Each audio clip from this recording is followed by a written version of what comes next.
मुझे कॉलेज की फीस जमा करनी है, तो मुझे कुछ रुपए चाहिए थे। अच्छा, कितने रुपए चाहिए? 1000 रुपये। अच्छा,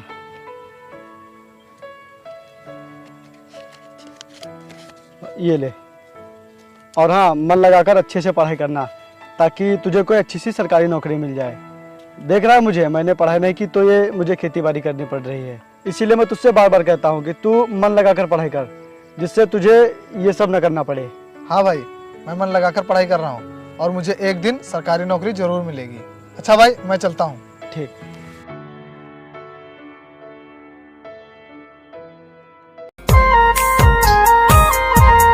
आओ बैठो। पहले तुम ये बताओ, इतनी देर से कहाँ थे? यार वो मैं अपने भाई से पैसे लेने खेत गया था, तो इसीलिए देर हो गई।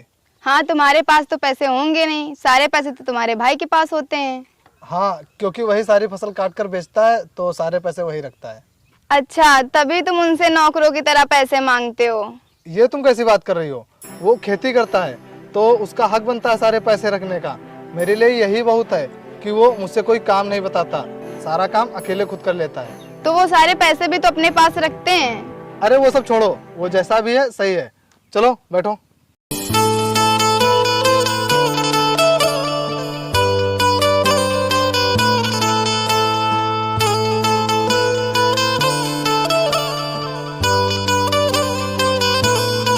वरुण, वरुण, वरुण, कहाँ हो तुम? अरे तुम? हाँ मैं, लेकिन वरुण कहाँ है? वो घर पर भी नहीं है। वो खाद लेने गया है, बस आता ही होगा। तब तक तुम यहाँ बैठ जाओ। क्या? मैं यहाँ बैठूंगी? कभी नहीं। इतनी गंदगी में तुम जैसे लोग ही बैठ सकते हैं, मैं कभी नहीं। और हाँ, जब वरुण आए तो उससे बता देना कि मैं आई थी। ठीक है।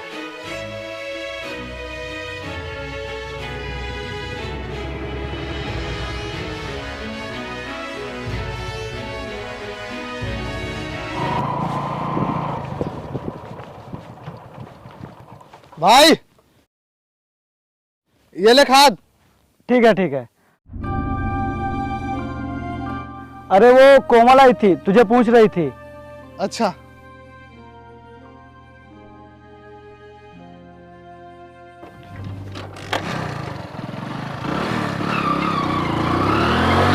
कल तुम कहाँ गए थे? मैं तुम्हें ढूंढते ढूंढते तुम्हारे खेतों की तरफ गई थी। हाँ यार, कल वो खेतों में खाद डालनी थी ना, तो इसीलिए मैं खाद लेने गया था। अच्छा, कल मैं फ्री थी तो मैंने सोचा तुम्हारे साथ घूमने चलूंगी, पर तुम्हारे पास तो मेरे लिए टाइम ही नहीं है। तुम तो अपने भाई के लिए एक नौकर हो, वो जो भी कहते हैं तुम करने लगते हो। तुम तो कह रहे थे तुम्हारा भाई तुमसे कुछ नहीं करवाता है, बस पढ़ाई करने के लिए बोलता है। तो यार इसमें इतना परेशान होने वाली कौन सी बात है? अभी मैं तुम्हें समझा रही हूँ, तुम्हारे समझ में नहीं आ रहा, पर आगे चलकर तुम्हारे लिए बहुत दिक्कत हो जाएगी। तुम्हारा भाई अकेले ही अमीर बन जाएगा, तुम उसके बस एक नौकर बन के रह जाओगे। क्या तुमने कभी उनसे पूछा है कि कितने रुपए का अनाज बेचा है और तुम्हें कितने रुपए देता है? कभी तुमने पूछा है? हाँ ये बात तो है, मैंने ये सब उनसे कभी नहीं पूछा, लेकिन अब जरूर पूछूंगा।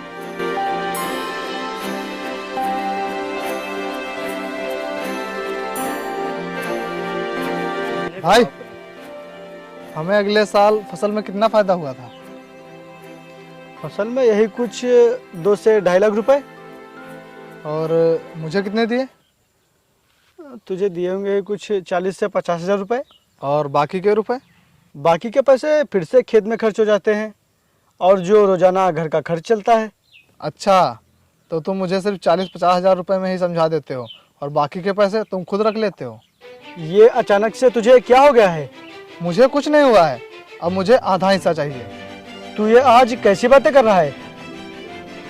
अब मेरी समझ में आ गया है, तो अब मुझे आधा हिस्सा चाहिए। ठीक है, मैं तुझे आधा हिस्सा देने के लिए तैयार हूँ, लेकिन तू थोड़ा और समझदार हो जा, जिम्मेदारी को समझने के लायक हो जा और अपनी पढ़ाई पूरी कर ले। तुम मुझे अब आधा हिस्सा दो, मैं जिम्मेदारियां उठाने के काबिल हो गया हूँ। देख भाई, तू समझने की कोशिश कर, मैं समय आने पर तुझे सब कुछ दे दूंगा, तू बस अभी पढ़ाई पर ध्यान दे।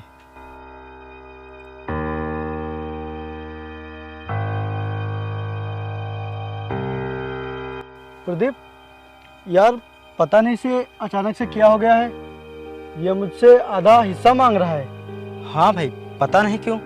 यार जब से मम्मी पापा गुजरे हैं तब से मैंने इसकी सारी ख्वाहिशें पूरी की हैं और आज ये मुझसे आधा हिस्सा मांग रहा है।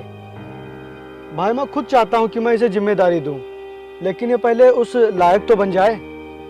और यार मैं तो पढ़ाई कर नहीं पाया, तो मैं बस यही सोचता हूँ कि ये पढ़ लिख कर कोई अच्छी सी सरकारी नौकरी पा जाए।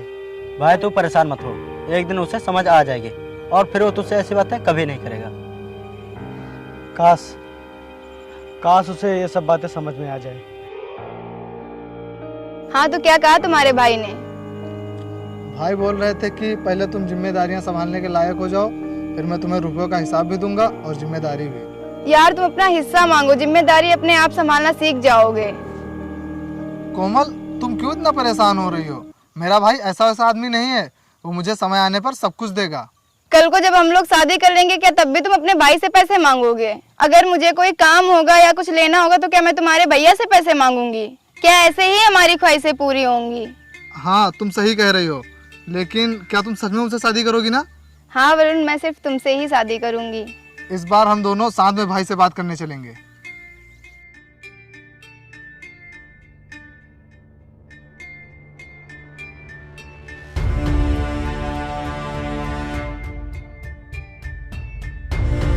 मुझे मेरा हिस्सा चाहिए।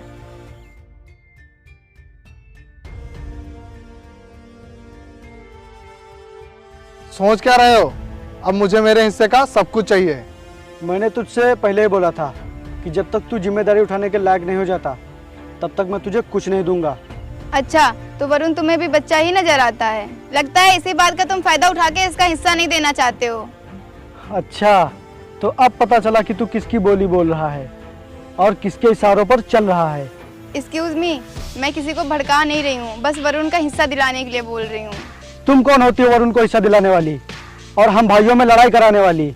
मैं वरुण की होने वाली वाइफ हूँ और हम लोग बहुत ही जल्द शादी करने वाले हैं। नहीं, ये मुझसे पूछे बिना शादी कर ही नहीं सकता। मैं भला तुमसे क्यों पूछूं?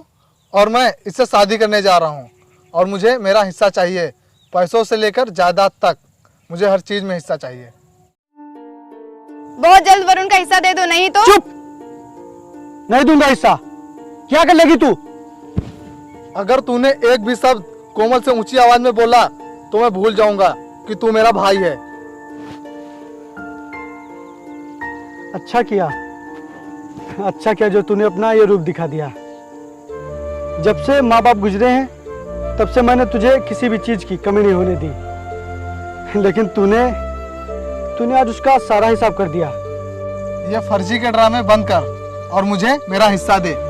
नहीं दूंगा, किसी भी कीमत पर नहीं दूंगा, और जिसकी हिम्मत हो वो लेकर दिखाए। हिस्सा तो मैं अपना लेकर ही रहूंगा, चाहे इसके लिए मुझे किसी की जान ही को न लेनी पड़े। और आज से तू मेरा भाई नहीं, दुश्मन है। चलो।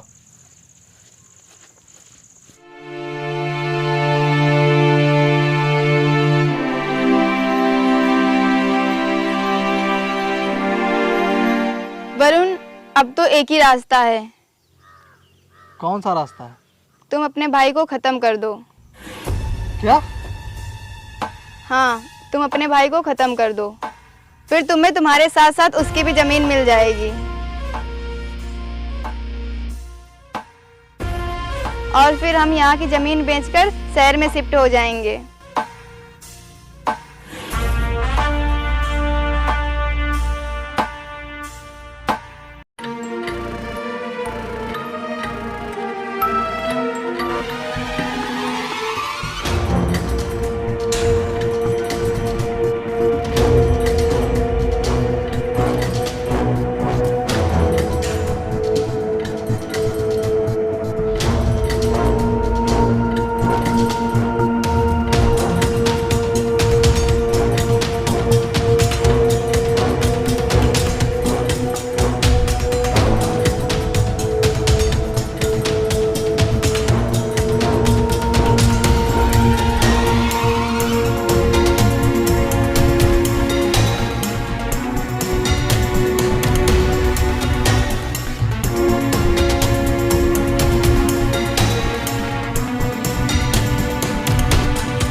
यही हैं वो डीलर। अच्छा, अजीत यही हैं जो ज़मीन बेचना चाहते हैं अपनी। ठीक है, मुझे सौदा मंजूर है। लाइए कागज।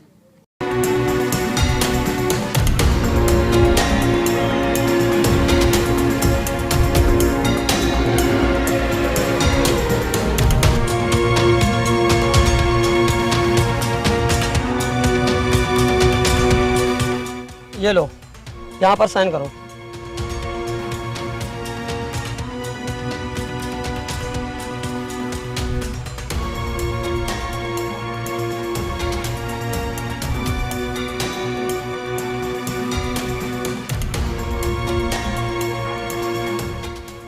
चलो कोमल। कहाँ जा रहे हो कोमल? और मेरे जमीन के पैसे? मेरा काम हो गया तो मैं चलती हूँ। मतलब ये मेरा बॉयफ्रेंड है। ये तुम क्या कह रही हो? हाँ, मैं सच कह रही हूँ। इसका मतलब तुम इतने दिनों से मेरे साथ प्यार के नाम पर धोखा कर रही थी? जब से मुझे पता चला कि तुम्हारे पास इतनी प्रॉपर्टी है, तब से मैं तुम्हें अपने जाल में फंसाने लगी। आखिरकार तुम मेरी जाल में फंस ही गए और तुम्हारी इसी प्रॉपर्टी की वजह से तुम्हारा भाई भी मारा गया। जाओ, तुम भी कहीं जाकर अपनी जान दे दो।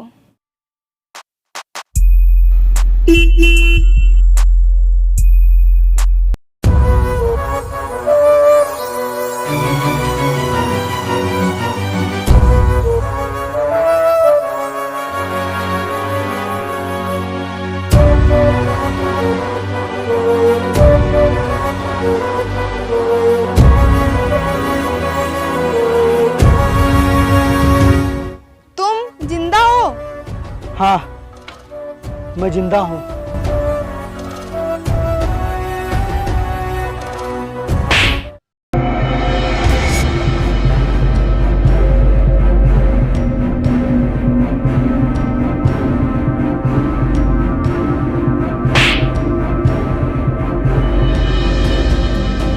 तुमने तो इसे मेरे सामने जान से मार दिया था, तो फिर ये जिंदा कैसे है?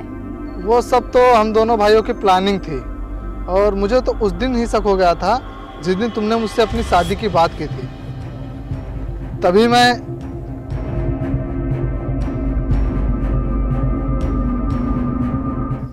क्या है, आधा ऐसा चाहिए? नहीं भाई, मैं तुझे कुछ बताने आया हूँ। क्या?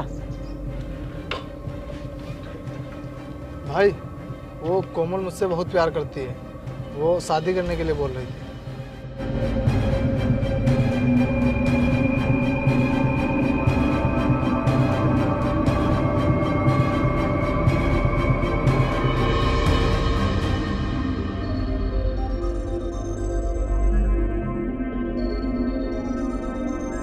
अच्छा, मुझे लगता है कि वो तुझसे नहीं, तेरी प्रॉपर्टी से प्यार करती है। अगर तुझे यकीन ना हो तो वो जैसा कहती जाए तू बस वैसा करता जा। असलियत तेरे सामने खुद आ जाएगी। ठीक है भाई।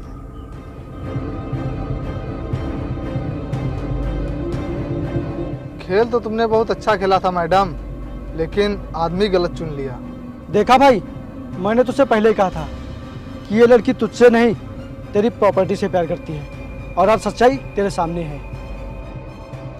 हाँ भाई, मैंने इस पर आंख बंद करके भरोसा कर लिया था। प्लीज वरुण, मुझे माफ कर दो प्लीज। अगर तुम लोगों को ऐसे ही छोड़ दिया गया तो तुम लोग फिर किसी किसान को अपने जाल में फंसाओगे।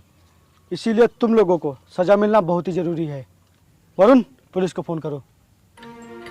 प्लीज हम लोगों को माफ कर दो, आगे से ऐसी गलती कभी नहीं होगी। प्लीज हमें माफ कर दो, हम लोग माफी मांग रहे हैं ना। वरुण, मुझे माफ कर दो, आगे से ऐसा कभी नहीं होगा। प्लीज विपिन, माफ कर दो हमें, ऐसा कभी नहीं करेंगे।